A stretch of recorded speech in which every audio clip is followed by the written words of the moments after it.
श्री सरस्वती मैया की जय। श्री एकादशी मैया की जय। देखिए, हम आज एकादशी माता की व्रत के संबंध में चर्चा करेंगे। वैसे तो आप फेसबुक देखेंगे, व्हाट्सएप देखेंगे तो ज्ञानी लोगों का इतना बहुमत है और सब सारे के सारे लगभग जो विद्वान हैं वो सब नियमों के लिखने वाले हैं। नियम उनके वहाँ से ही चलते हैं। ऐसे ऐसे विद्वान बेटे हैं। अपना नियम अलग ही वो बताते हैं कि इस प्रकार से निर्णय होगा इसका। प्रथमतया तो आपके पास आती दो स्थिति, एक तो दृश्य स्थिति और एक आती है प्राचीन अदृश्य स्थिति। प्राचीन में हमारा गणित आता है, ग्रह लाघव गणेश देवज्ञ जी ने लिखा है। सूर्य सिद्धांत जो आदि ग्रंथ है हमारा। उसके बाद ब्रह्म सिद्धांत,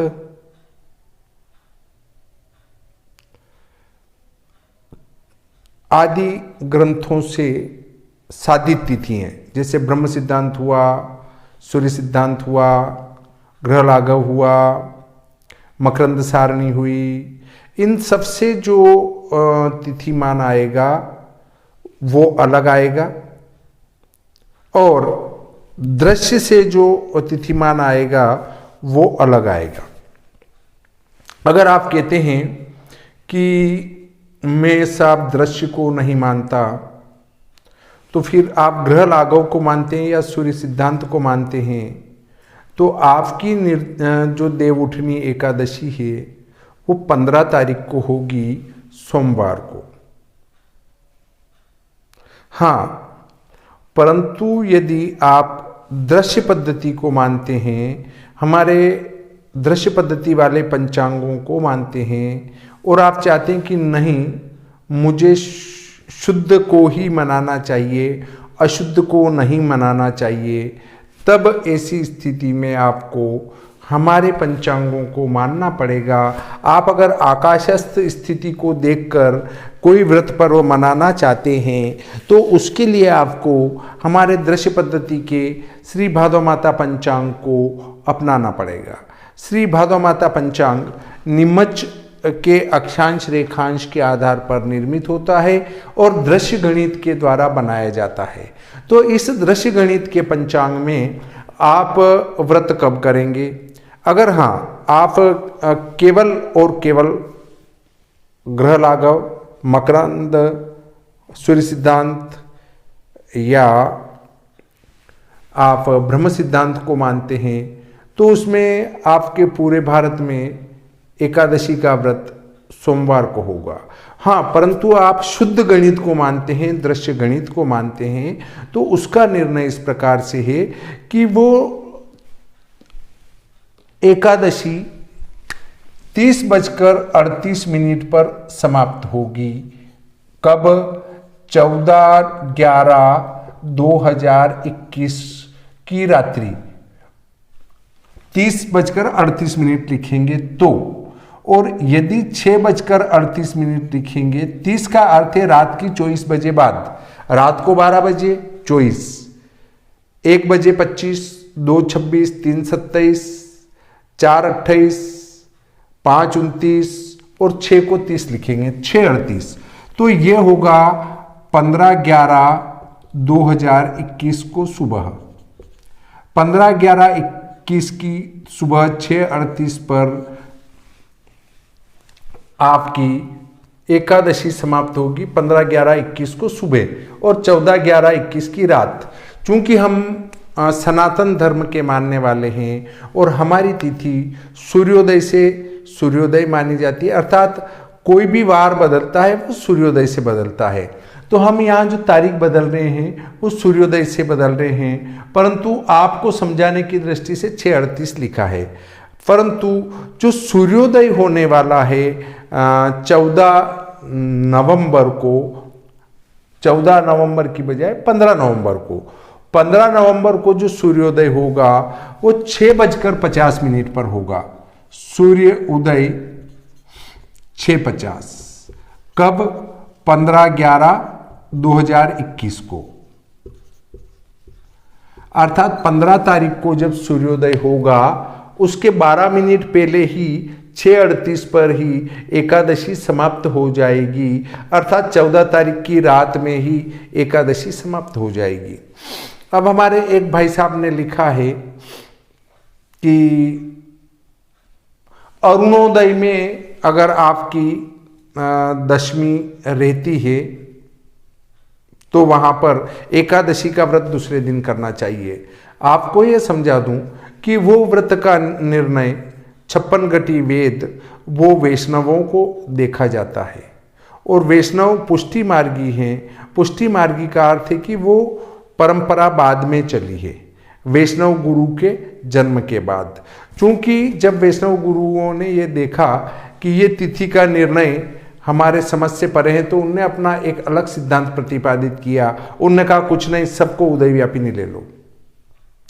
तो वो उदय व्यापिनी को महत्व देते हैं, परंतु एकादशी में उनने निर्णय क्या किया, 56 घटी अगर दशमी है तो वहां पर उसको अगले दिन मानेंगे, द्वादशी में व्रत करेंगे।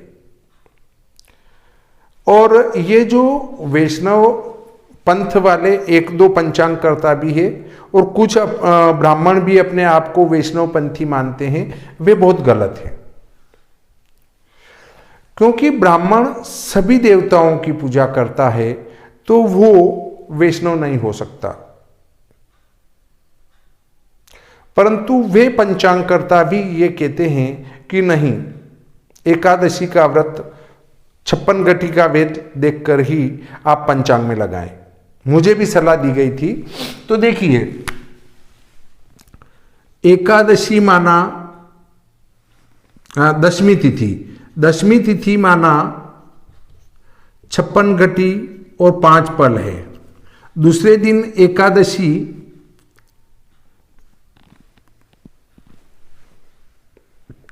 54 घटी 5 पल है। तीसरे दिन द्वादशी, इसमें 5 घटी कम कर देता हूं मैं, 51 घटी है। द्वादशी 46 घटी है। तो ऐसी स्थिति में जो पुष्टि मार्गी हैं, जिनको वैष्णव पंथ कहते हैं, वो वैष्णव पंथ वाले एकादशी को व्रत न करते हुए फिर वो द्वादशी को एकादशी का व्रत करेंगे।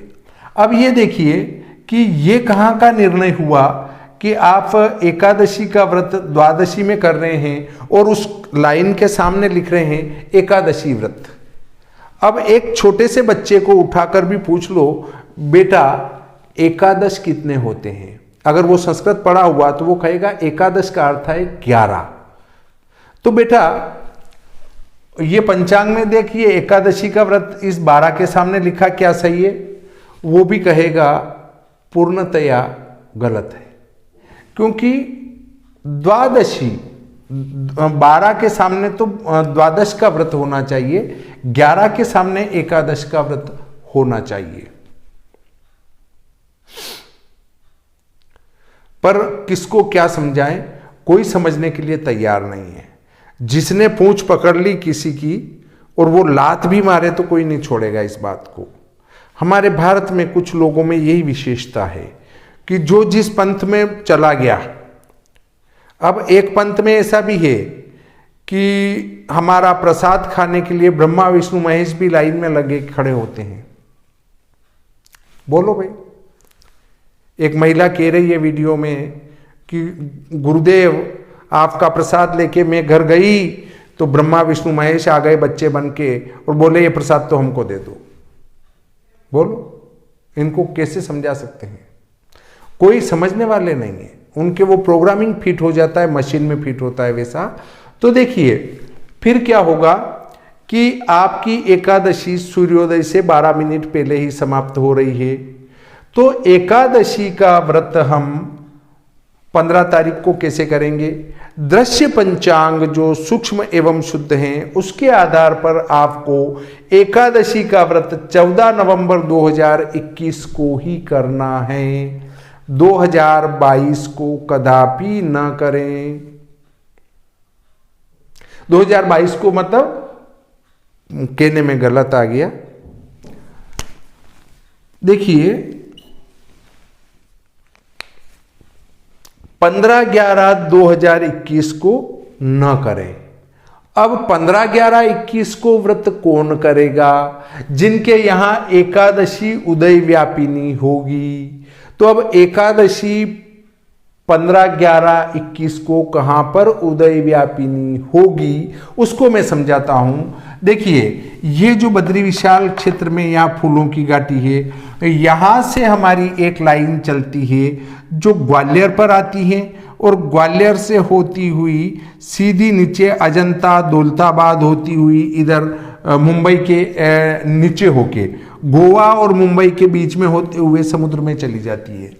तो हमारा जो पूर्वी महाराष्ट्र है, पूर्वी मध्य प्रदेश है, इधर वाले जितने भी प्रांत हैं, उड़ीसा, बांग्लादेश, पश्चिम बंगाल, इधर हमारा भूटान है, पूर्वी जितने भी प्रांत हैं वे सब, और यहाँ जो पूर्व के जितने भी प्रांत हैं और दक्षिणी भारत पूरा जितना है वे सब एकादशी का व्रत 15/11/2021 को करेंगे।